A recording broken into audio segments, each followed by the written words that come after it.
Gunung Rinjani merupakan gunung berapi tertinggi kedua di Indonesia dengan ketinggian 3.726 meter di atas permukaan laut. Gunung yang menjadi salah satu gunung api terindah di Indonesia ini terletak di Pulau Lombok. Gunung Rinjani berada di bawah 4 kabupaten, yaitu Lombok Timur, Lombok Tengah, Lombok Barat, dan Lombok Utara. Sebagaimana cerita Nusantara lainnya, Gunung Rinjani juga memiliki legenda tersendiri. Dahulu kala, di Pelabuhan Lembar, Kabupaten Lombok Barat, terdapat kerajaan Tuan yang dipimpin seorang raja bernama Raja Datu Tuan. Raja Datu Tuan memimpin kerajaan hingga rakyatnya hidup makmur dan bahagia. Namun, Raja Datu Tuan sendiri sering bersedih hati. Sudah lama Raja Datu Tuan hidup bersama Permaisuri Dewi Mas hingga usia mereka tua. Akan tetapi mereka belum juga memiliki anak. Siapa yang akan meneruskan tahta kerajaan jika mereka tidak memiliki anak? Istriku Dewi Mas, aku mohon maaf jika ini menyakiti hatimu. Bolehkah aku meminta satu permintaan padamu? Tentu saja Raja Datu Tuan, suamiku, katakan saja. Kita sudah lama menikah, tapi belum juga memiliki anak. Aku khawatir kerajaan ini tidak memiliki pewaris penerus kerajaan. Dewi Mas, maafkan aku. Aku harus mengatakan ini. Bolehkah aku menikah lagi? Sesungguhnya berat hati.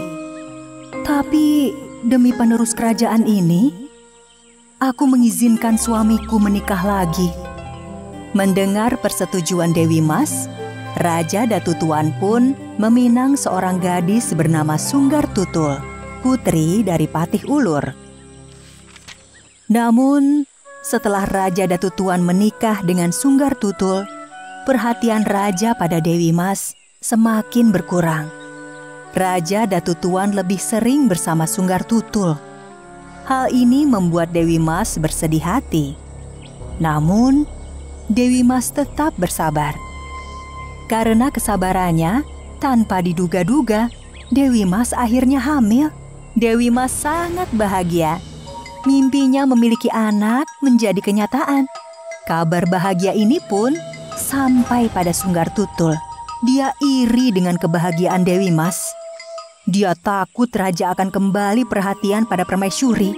Dia pun membuat rencana buruk untuk menyingkirkan Dewi Mas dari istana kerajaan. Suamiku, bagaimana bisa permaisuri Dewi Mas hamil?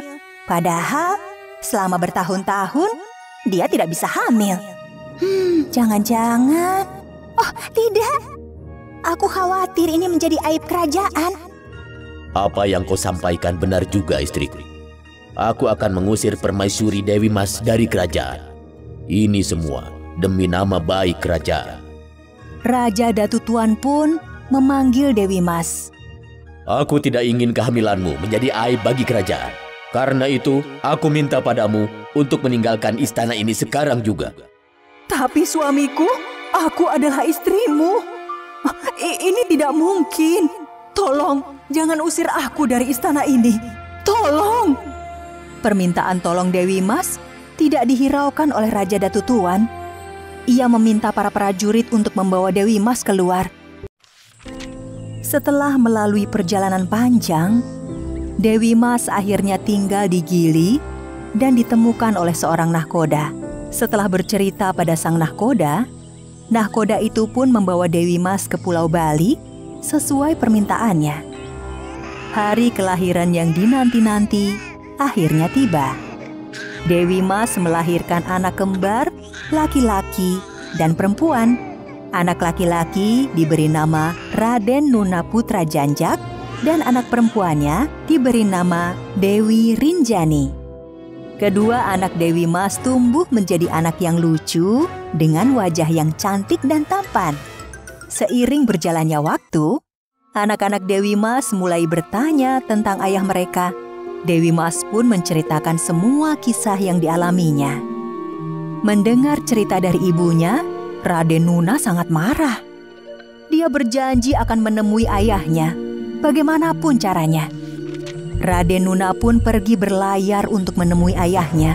Namun, sesampainya di kerajaan tuan, dia dihadang oleh para pengawal kerajaan.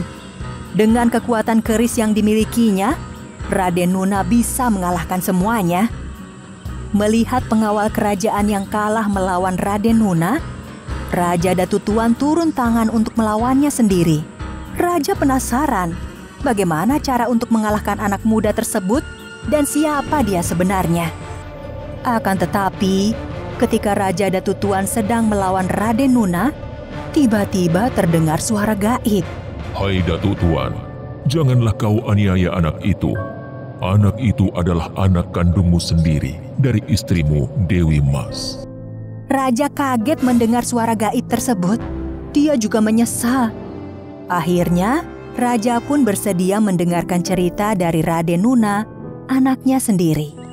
Setelah mendengar penuturan dari anaknya, Raja pun menangis. Ia sangat menyesal karena telah mengusir istri yang sangat setia. Baik ayah, aku akan ikut serta menjemput ibu. Dewi Mas akhirnya kembali ke istana kerajaan bersama Raja Datu Tuan dan kedua anaknya. Meski pernah difitnah oleh Sunggar Tutul, namun Dewi Mas tidak menyimpan dendam. Sementara itu, semakin hari, kebijaksanaan, kedewasaan, dan ketampanan Raden Nuna semakin menonjol. Ia pun diangkat oleh Raja Datu Tuan untuk menjadi raja. Terima kasih ayahanda, sudah mengangkatku sebagai raja di kerajaan ini. Aku berjanji akan menjaga kerajaan ini dengan baik. Lakukan tugasmu sebagai raja yang bijaksana, anakku. Baik ayahanda. Setelah turun tahta, Raja Datu Tuan memutuskan untuk bertapa di sebuah gunung. Ia pun mengajak Putri Rinjani untuk menemaninya. Kalau itu keputusan ayah, aku siap menemani ayah pergi kemanapun. Raja Datu Tuan dan Putri Rinjani melakukan perjalanan menuju puncak gunung. Sesampainya di tempat yang dituju, keduanya langsung melakukan pertapaan. Namun, saat sedang bertapa, Dewi Rinjani justru diangkat sebagai ratu oleh para jin. Sejak saat itulah, gunung tersebut dinamakan Gunung Rinjani. Bagi masyarakat Pulau Lombok, khususnya suku Sasak dan suku Bali, Gunung Rinjani dianggap sebagai tempat suci dan merupakan istana para dewa. Kini, Gunung Rinjani dengan pemandangannya yang mempesona berhasil menarik kedatangan wisatawan lokal maupun wisatawan mancanegara.